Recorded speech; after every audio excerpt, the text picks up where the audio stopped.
अस्सलाम वालेकुम एवरीबॉडी। क्या हाल है बच्चों आप लोगों के? Can you all hear me? वालेकुम अस्सलाम मैम, अल्हम्दुलिल्लाह ठीक, आप बताएं। अल्लाह का शुक्र, ठीक ठाक। Very very happy new year to all of you.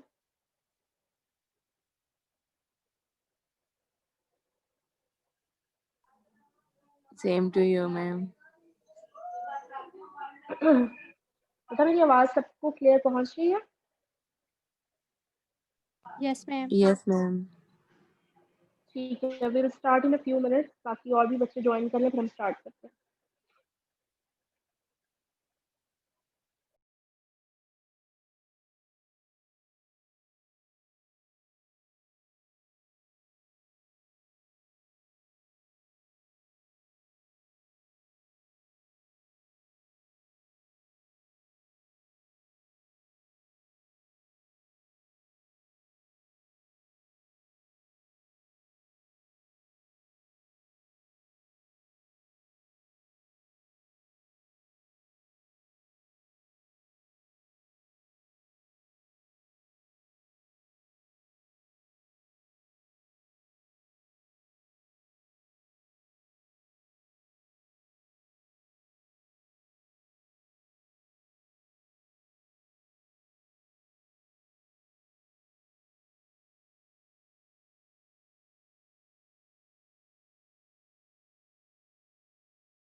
Okay students, I think we should start.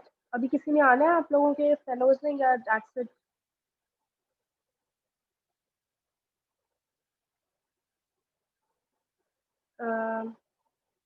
किसी आपके स्टूडेंट ने अभी और फ्रेंड ने ज्वाइन करना है बेटा, या हम स्टार्ट करें? मैम पता नहीं है. नहीं पता, चलिए हम स्टार्ट करते हैं. जिसने फिर ज्वाइन करना होगा तो वो कर लेगा.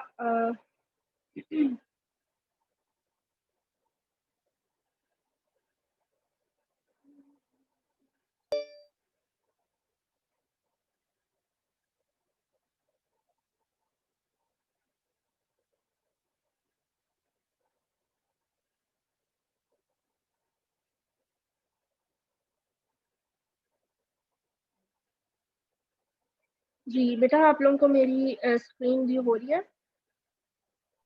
Yes, ma'am. जी मैम. ठीक हो गया. Yes, ma'am. तो ओके, वेरी नाइस. तो we are going to start. आज का जो हमारा टॉपिक है, इट्स वेरी इंपॉर्टेंट टॉपिक. अगर हम आजकल के अपने जो हमारा कोविड की सिचुएशन है उसके accordingly, you people can easily link it with the current situation.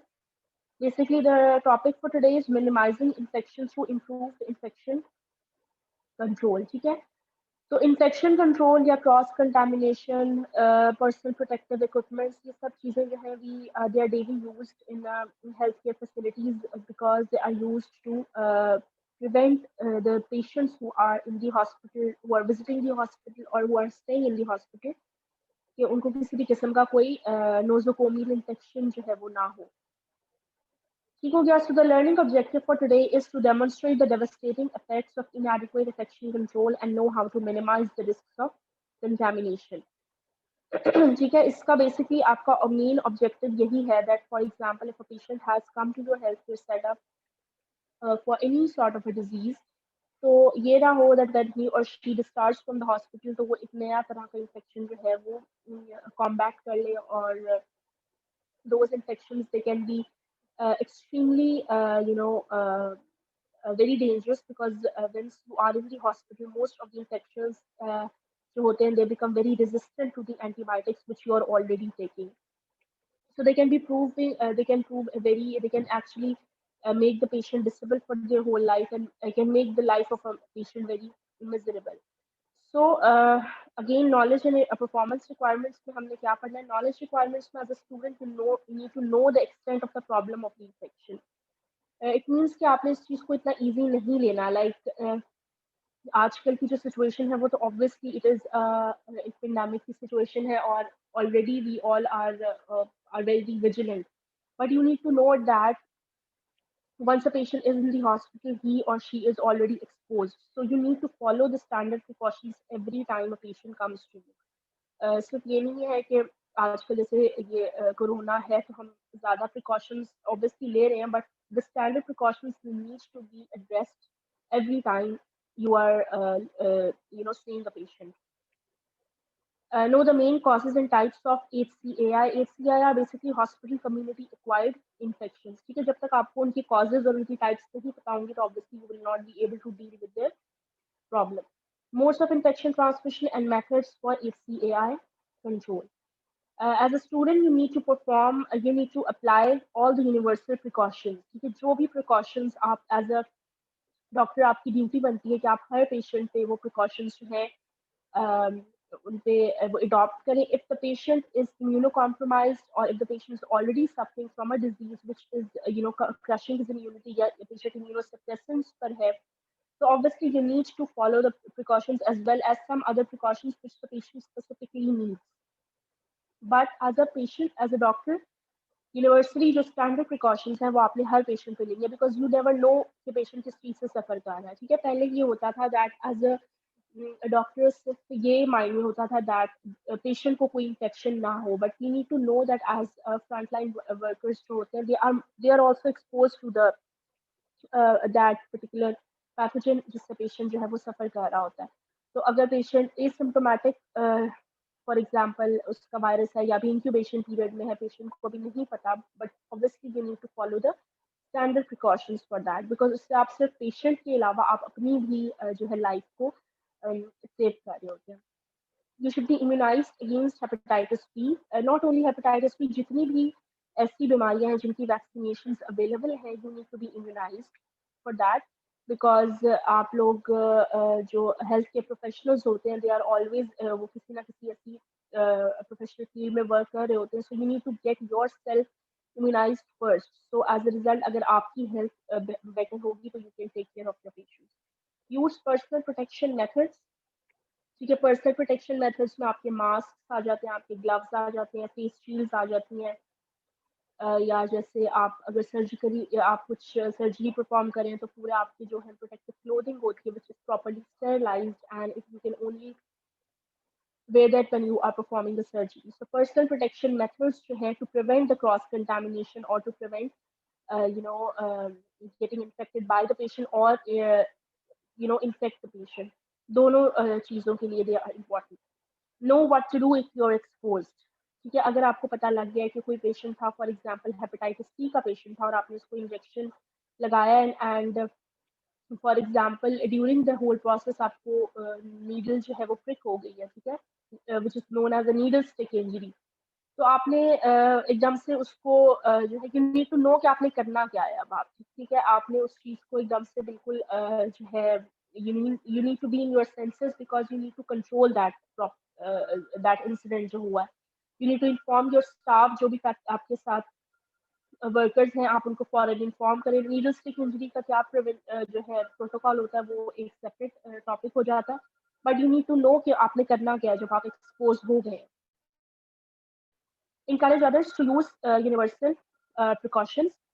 You can not only the doctors but also the nurses and the paramedical staff and all of the जितने भी hospital का staff होता है, they need to follow the universal protocols which are guidelines जो कि administratively होती है. Use and dispose the personal protective equipment and sharps appropriately, which is very important because जितने भी sharp instruments होते हैं which are disposable, they are usually discarded obviously once use होते हैं, but you need to discard them in a way that they do not prove become a hazard for the whole hospital. You need to discard them in proper containers and then later on you need to throw them.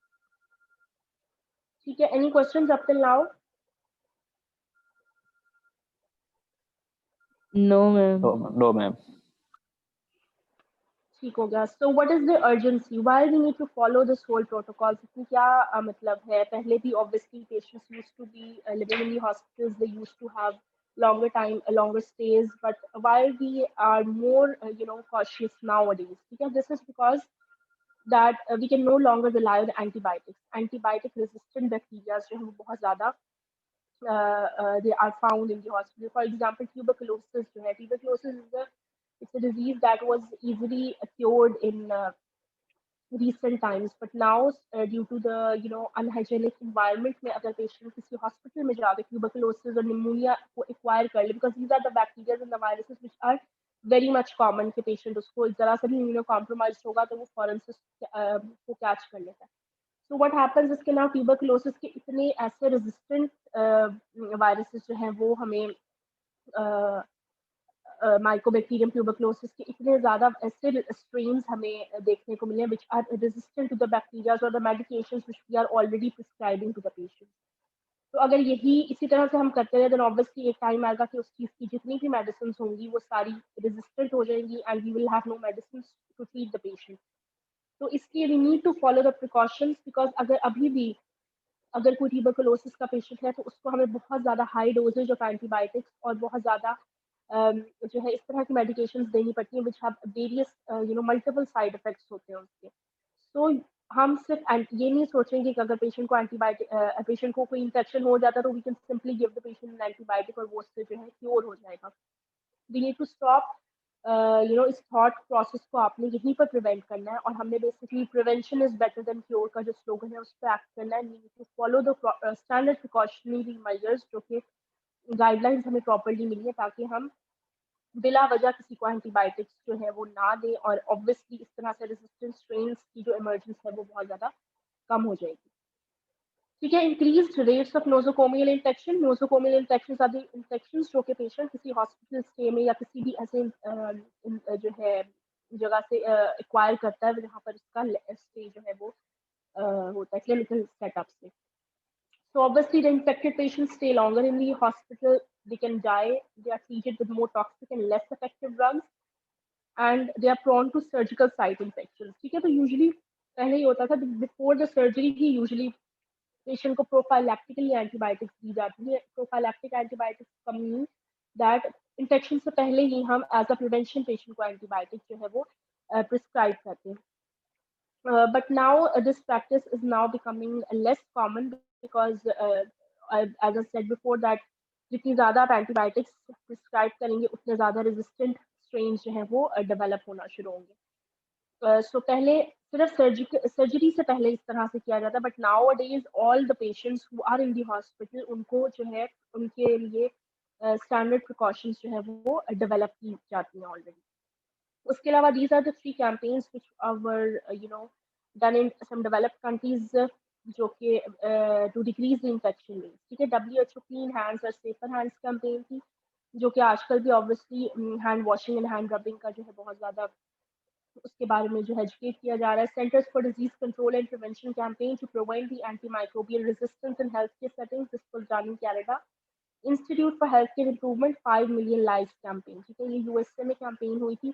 These are the campaigns to basically educate the patients कि आप hospital में, once you're in the hospital, you are exposed to millions of viruses and bacteria, and you need to follow the protocols as well as for the health workers. ठीक हो गया. उसके बाद main causes of infection. Infection patient किस तरह से जो है वो एक्वायर कर लेता है. ठीक है, once he's in the hospital, सबसे पहले तो obviously person to person approach होता है, बिकॉज ऑब्वियसली जब आप किसी डॉक्टर के पास जाते हैं उसने आपका ब्लड प्रेशर मॉनिटर करना है या उसने फॉर एग्जांपल आपकी कोई क्लिनिकल एग्जामिनेशन करनी है, तो obviously hand to hand contact जो है वो एज हेल्थ वर्कर और पेशेंट का जो है होता है. So that is the main transmission route जिसके थ्रू पेशेंट या डॉक्टर जो है वो एक्वायर कर लेता है. उसके अलावा personal equipments, for example stethoscopes, personal digital assistants and clothing, these are all carriers of the bacteria or the viruses or fungus. Environmental contamination में contaminated food, water or medications. Airborne transmission हो सकती है, carriers of the hospital staff, और where common source outbreaks हो सकते हैं. ठीक है, hospital staff है, hospital में visitors आ रहे हैं, all of these things they can lead to any sort of infection. ठीक है, एक पेशेंट आपके पास आएगा, वो किसी ऐसे पेशेंट से मिलकर आया जो कि ऑलरेडी इन्फेक्टेड है, वो इन्फेक्शन आपके पास जाएगा and then later on you will be a source of infection for the next patient जो आपके पास आया. सो ये एक पूरा साइकिल होता है which can result in outbreak. ठीक है, रूट्स ऑफ ट्रांसमिशन में these are the 4 major routes. Direct transmission as I said before hand to hand contact से होता है. Droplet transmission is when infected person cough, sneezes और talks, और आप उसी के जो है उसमें लोकेलिटी में आप खड़े हैं, तो obviously you can be easily infected by that. Other than that, airborne transmission. Airborne transmission is कि for example एक patient infected था, उसने cough किया या sneeze किया, वो जो droplets होंगे वो they will stay in the air for some time and they can travel by the airwaves and they can reach to you even if you are staying, standing far from the patient. That is why the use of masks is very much effective in controlling these viruses, because airborne transmission जो है it is a major route of transmission. अगर आप patient से दूर भी खड़े हुए हैं बट स्टिल अगर पेशेंट ने कफ और स्नीज किया और उसने मास्क नहीं पहना हुआ, then obviously those air droplets they can reach to you and they can easily penetrate into your mucosa. उसके अलावा percutaneous transmission जो है ये usually hospitals में होती है. That is when the sharp instruments are not disposed of properly, और अगर they are used multiple times या disposable चीज को आप multiple times use करें, so you can be this can lead to the percutaneous transmission. ठीक है, so these were the roots of transmission. ठीक है, causes हमें पता लग गया कि causes and roots are more or less similar. ठीक है, हमें पता लग गया कि किस किस तरह से infection जो है वो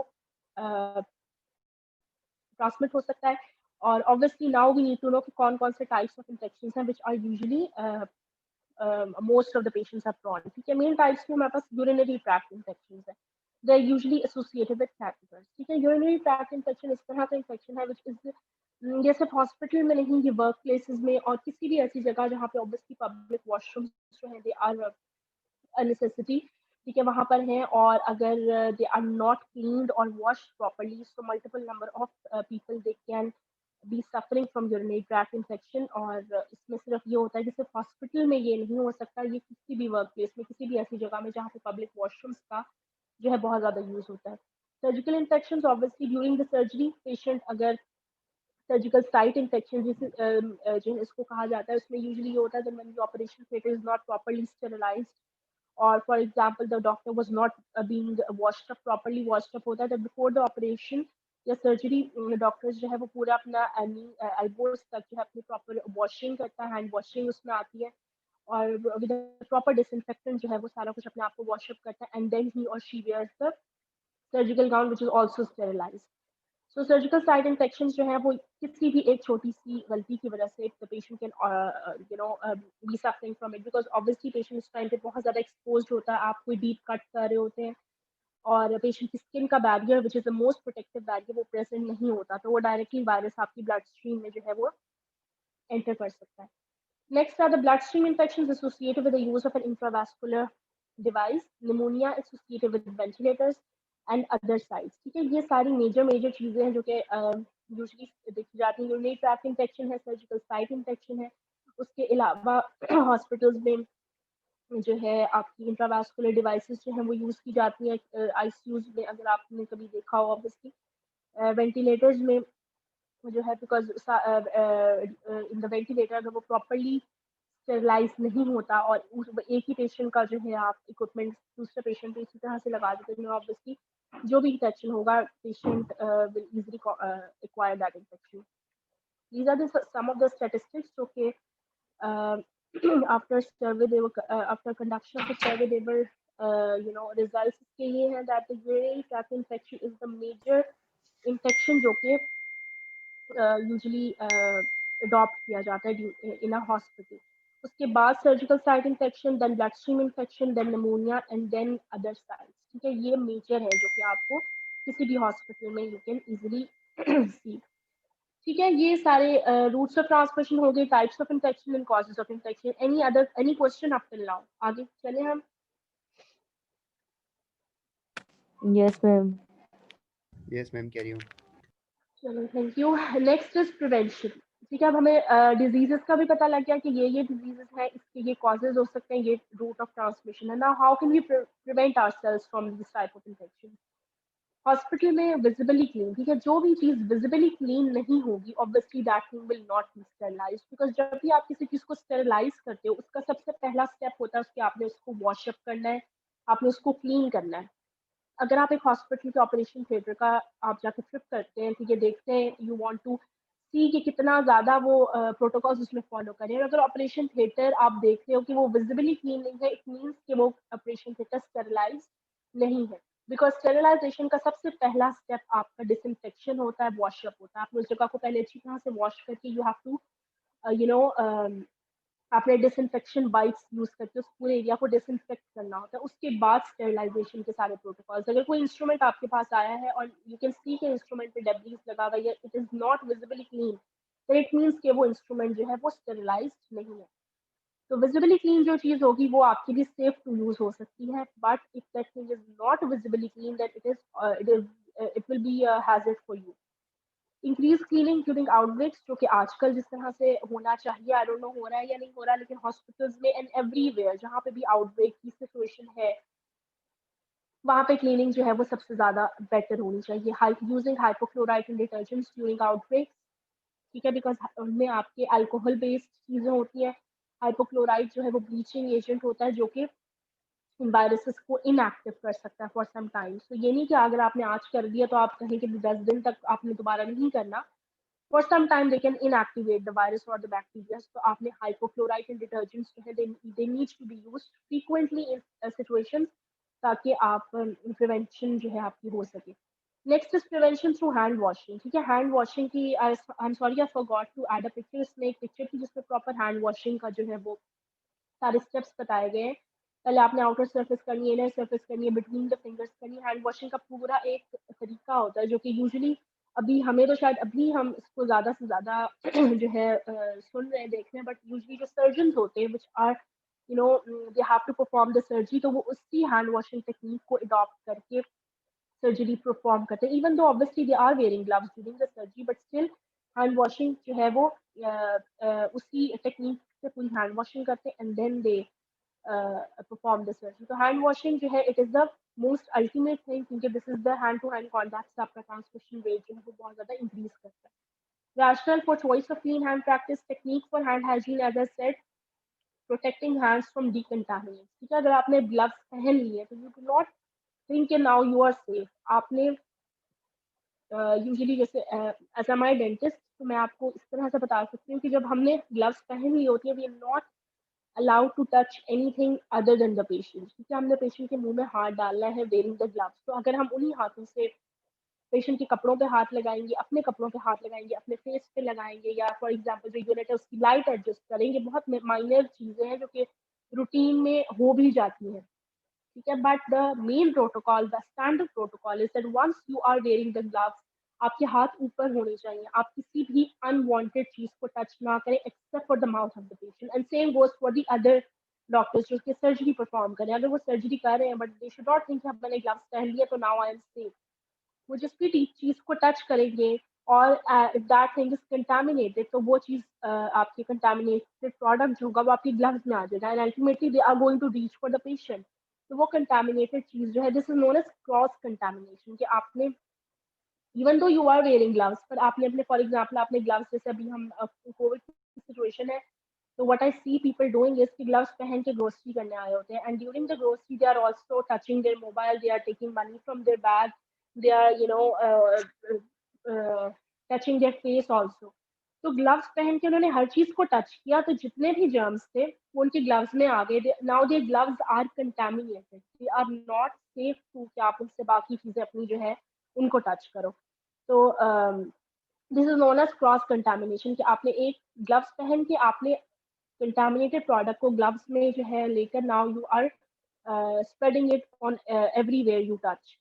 सो क्रॉस कंटामिनेशन जो है this is the major cause जिसके थ्रू जो है ये सारा कुछ स्प्रेड करता है। Protecting hands from decontaminants, promoting adherence to hand hygiene guidelines. ठीक है, प्रोटेक्टिव इक्विपमेंट्स में आपके ग्लव्स आ जाते हैं, आपके एप्रन्स आ जाते हैं, मास्क आ जाते हैं, फेस शील्ड्स आ जाती हैं। ठीक है, हैंड हाइजीन की टेक्निक्स में आपकी एक तो हैंड वॉशिंग तो होती है। ठीक है, आप किसी भी सोप से हैंड वॉश करें, उसके अलावा हैंड रबिंग क्यों जरूरी है। ठीक है, हैंड रबिंग इज यूजुअली जिसमें आप alcohol based hand rub use करते हो। Again alcohol based hand rubs जो होते हैं वो for the time being viruses को इनएक्टिवेट कर देते हैं। तो अगर आपने हैंड वॉश किए it is not enough, you need to do hand rubbing as well which is 100 times more effective than hand washing. ठीक है, उसके बाद जो next step which you need to adopt is a safe disposal of sharps, जिसमें आपने अगर कोई चीज डिस्पोजेबल है वंस यूज है तो उस पर यूजुअली लेबल लिखा हुआ होता है that it is once use and you need to discard it. आप हॉस्पिटल्स में कभी जाएं तो आपको आपने देखा होगा कि जो बिन्स पड़े होते हैं उसमें डिफरेंट होता है कि प्लास्टिक की आपने इसमें डिस्पोज ऑफ करना है, शार्प्स को इसमें डिस्पोज ऑफ करना है। तो इन सब प्रैक्टिसेस को आपने अडॉप्ट करना है। You need to safely dispose of sharp instruments. जैसे फॉर एग्जांपल अगर कोई इंजेक्शन लगाया है तो उसकी नीडल जो है वो आप कहीं इधर उधर ऐसे ना रख दें कि वो आपको प्रिक हो जाए, पेशेंट को प्रिक हो जाए या किसी थर्ड पर्सन को प्रिक हो जाए। You need to dispose it off immediately at a safer place जहाँ पे कोई इसको टच ना कर सके। Do not recap needles, bend or break after use. Discard each needle into a sharps container. Do not overload a bin if it is full. Do not leave a sharp bin in the reach of children. ठीक है, so ये सारी चीजें हैं जो कि आपको when you are working in the hospital तो ये कुछ इस तरह के रिफ्लेक्सेस आपके डेवलप हो जाने चाहिए जो कि आपको भी प्रोटेक्ट करें, उसके साथ साथ आपके साथ जो आपके वर्कर्स हैं, आपके पेशेंट्स हैं, उन सबको जो है प्रोटेक्ट कर रहे होते हैं। ठीक है, परफॉर्मेंस रिक्वायरमेंट्स पे वही दोबारा सारी performance requirements which we have already discussed, इसमें यूनिवर्सली आपने प्रिकॉशंस लेनी है, इम्यूनाइजेशन करवानी है, अपनी personal protective instrument equipments use करने हैं and you need to know if you are exposed तो अब आपने क्या करना है। ठीक है, यूजुअली नीडल स्टिक इंजरी जब होती है कि पेशेंट को इंजेक्शन लगाते हुए आपने दोबारा से रीकैप करने की कोशिश की नीडल और वो नीडल आपको प्रिक कर दी। नाउ यू डोंट नो कि पेशेंट इन्फेक्टेड है कि नहीं, पेशेंट बिल्कुल हेल्दी भी हो सकता है, पेशेंट इन्फेक्टेड भी हो सकता है। अब आपने क्या करना है, यूजुअली इसमें ये होता है कि जब नीडल आपको प्रिक हो जाती है तो आप फौरन से पहले उस जगह पे जहाँ पे प्रिक हुआ हुआ होता है आप उसको प्रेस करते हो ताकि वहां से ब्लड निकले। ठीक है, जितना ज्यादा ब्लड आपका ऊज आउट करेगा देर आर मोर चांसेस कि जो बैक्टीरिया या वायरस अगर आपने कॉम्बैट किया है तो वो फौरन से जो है थ्रू या ब्लड स्ट्रीम वो इजेक्ट हो सकता है। ठीक है, उसके बाद आप हैंड वॉश करके अच्छी तरह से ये आप you are suppose to hand rub करें और अल्कोहल बेस्ड हैंड रब से इस तरह कर लें, लेकिन still for your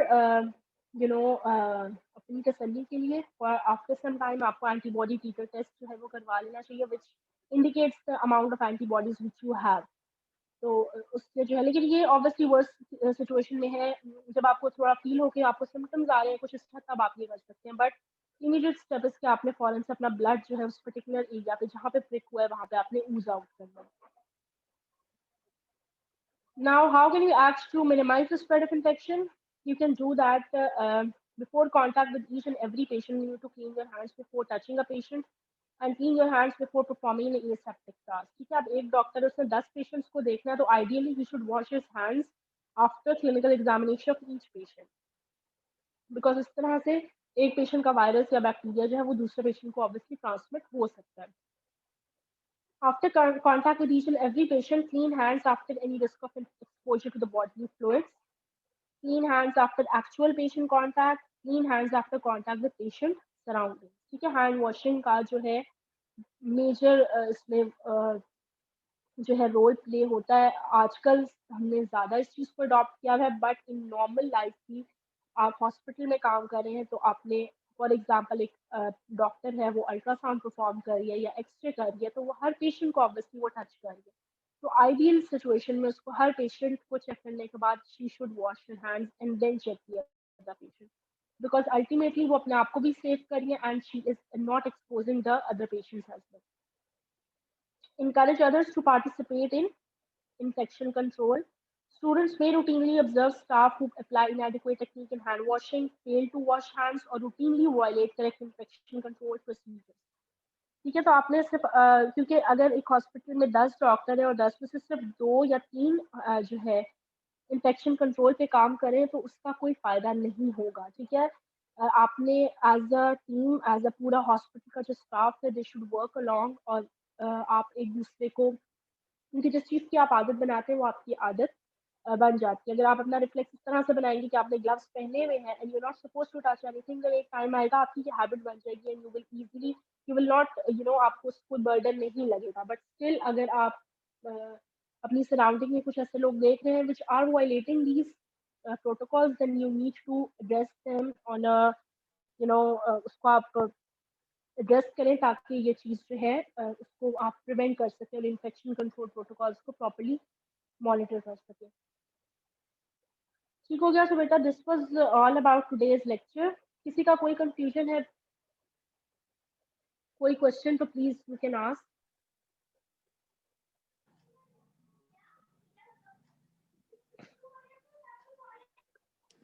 ji ma'am आप हमारी असेसमेंट के रिलेटेड कब तक बताएंगी? हाँ बेटा, आपकी ये है कि आज आपका 8th लेक्चर है ना, तो टोटल आपके 10 लेक्चर्स हैं। ठीक है, तो यस मैम। 9th जो आपका लेक्चर है ना वो बहुत छोटा सा है, लाइक 9 to 10 स्लाइड्स का। तो आई एम थिंकिंग कि नेक्स्ट वेडनेसडे को ना हम दोनों वो लेक्चर फिनिश ऑफ कर लेंगे एंड आपका सिलेबस जो है वो खत्म हो जाएगा। ठीक है, उसके बाद जो है आपका असेसमेंट रह जाता है। बल्कि I wanted to okay ask ma'am. People कि मैं ये सोच रही हूँ कि सिनेरियो बेस्ड एग्जाम आपका एक ही लूँ जिसकी 100 मार्क्स का हो, वेटेज हो उसकी।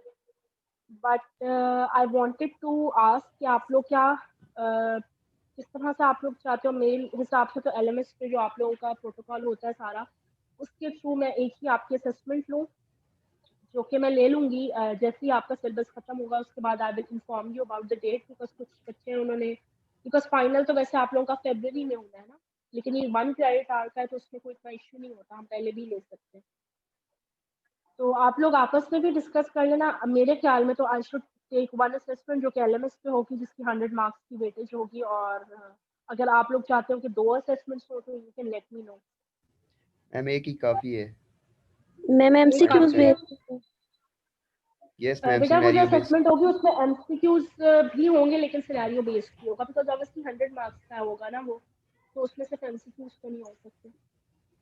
ठीक है मैम, सिनेरियो बेस्ड पे रख लें। ठीक है ना, तो वो ऑब्वियसली मैं आप लोगों को बता दूंगी पहले, जब भी आपका होगा आप लोगों से पूछ कर ही टाइम रखूंगी। एक्चुअली मेरी एग्जामिनेशन की जो कमेटी है उनसे बात नहीं हो पाई। आई वांटेड कि मैं फाइनल से पहले ही आप लोगों का ले लूँ, आप लोग भी फ्री हो जाओगे। एक क्रेडिट आवर का ये सब्जेक्ट है, इसमें कुछ ना इशू नहीं होना चाहिए। तो मैं उनसे पूछ करके मैं कब आप लोगों का प्लान कर सकती हूँ assessment, I will let you know. ठीक हो गया। Okay, ma'am. चले, any questions बेटा regarding the lecture? No ma'am, easy था। नो अच्छा, मैम। आज का तो काफी जो है हमारी करंट सिचुएशन पे बेस कर रहा था ये लेक्चर। ठीक हो गया, चले बेटा, दैट्स ऑल फॉर टुडे। और जो बच्चे ज्वाइन नहीं कर पाए ड्यू टू सम इश्यूज, उनके लिए obviously I will send the recording. Monday को मैं भेज दूंगी रिकॉर्डिंग, 2 दिन अभी ऑफ है हमारा, और वो उसमें देख सकते हैं। एंड सेकेंडली आई वांटेड कि आप लोग अपनी रिकॉर्डिंग्स जो मैं आपको भेजती हूँ अपने पास सेव रखें, अपना एक व्हाट्सएप ग्रुप बना लें, उसमें एक बच्चा डाउनलोड करके वो सबको फॉरवर्ड कर दे, बिकॉज दीज लिंक्स जो मैं आपको भेजती हूँ they are going to expire in a few days. वो एक्सपायर हो जाते हैं, फिर वो लिंक इनवैलिड हो जाता है। तो आप लोगों में से कोई एक बच्चा इस तरह कर ले कि वो डाउनलोड करके सबको आप लोग आगे जो है व्हाट्सएप कर दिया। ठीक हो गया? Yes, ma'am. चलिए, ओके बेटा, I am going to end this meeting now. और मैम एक मिनट, अल्लाह हाफिज़। जी जी, मैम इस सेक्शन का कोई ग्रुप है? मुझे नहीं पता, आप लोगों को पता होगा बनाया हुआ है कि नहीं आप लोगों ने। किसी ने ग्रुप जी, बनाया बना तो हुआ है, मुझे मैम। बता दो प्लीज। हाँ बना है हुआ है तो पेशेंट। काइंडली आप ऐड कर लो ना ये बच्ची को जो भी कह रही है। ठीक है, आपस में कोऑर्डिनेट कर लो आप लोग, क्योंकि मैं तो नहीं हूँ उस ग्रुप में, आप लोगों का अपना ही है स्टूडेंट का। ठीक है, चले, ओके जी, अल्लाह हाफिज़। अल्लाह हाफिज। अल्लाह हाफिज़, मैम। मैम एक अल्लाह हाफिज़। अल्लाह हाफिज़ ये मैम। नंबर ऐड कर दो प्लीज। अल्लाह हाफिज़ मैम। अल्लाह हाफिज़।